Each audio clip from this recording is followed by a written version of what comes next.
Kiev, and Rustem Umerov is a Ukrainian member of parliament, and he joins us there from the Ukrainian capital. Great to have you on the programme. Your reaction to US Secretary of State Antony Blinken's visit to your country? Well, we do appreciate the partner support and US support and unwavering support and their military aid for 200 million for defense. We also think that Ukraine is defending not Ukrainian sovereignty, but European sovereignty. So that is why all partner support is important. At the moment, United Kingdom has supply of short missile, anti-tank, short-range anti-tank missiles for defensive.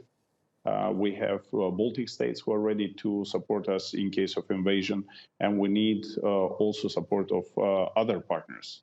Since, as I told, for 8 years, Ukraine is defending not its own sovereignty, but European defense as well.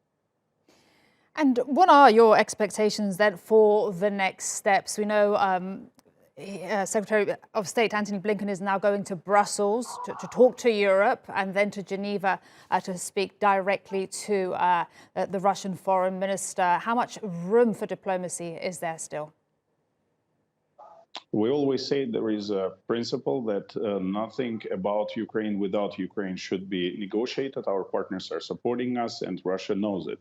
Russia is persuading Europe and NATO members to exclude Ukraine from negotiations, and this is our main point. There is nothing about Ukraine without Ukraine should be negotiated. And I think Ukraine is open for negotiations. We're ready to negotiate, but we value our sovereignty. So Russia is know that the temporary occupied territories of Donbass and Crimea is still under their full control. So we're ready to negotiate, use diplomatic and political efforts. Nevertheless, we are ready for any aggression that will be happening.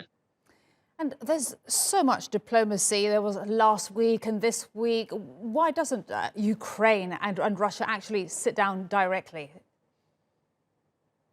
We are ready to always propose, and we say that we have acknowledged our partners that we're ready to negotiate, but nevertheless, Russia is not intending to sit and negotiate on the terms how they will pull back.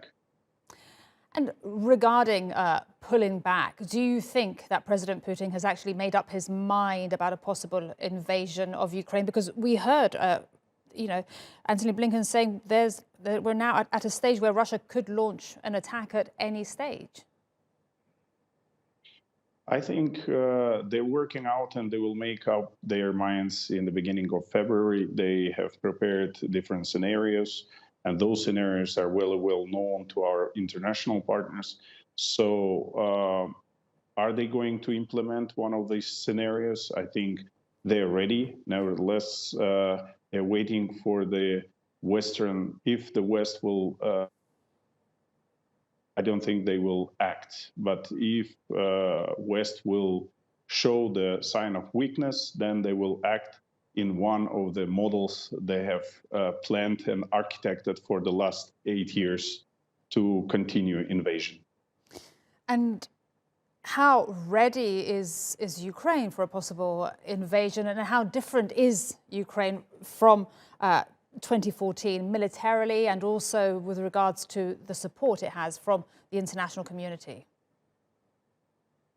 In 2014, we only had 4,000 troops. At the moment, we have up to 300,000 troops ready for action. We have many people who already experienced the war invasions, and we are ready to defend. So, of course, Ukraine has already experienced, and for the last 8 years, we've been stopping them. But at the moment, what we need is for our partners to understand that Ukraine should not defend the borders on its own. And diplomatic and political support is not enough. We need military aid. We need a firm stance that our partners will be besides us.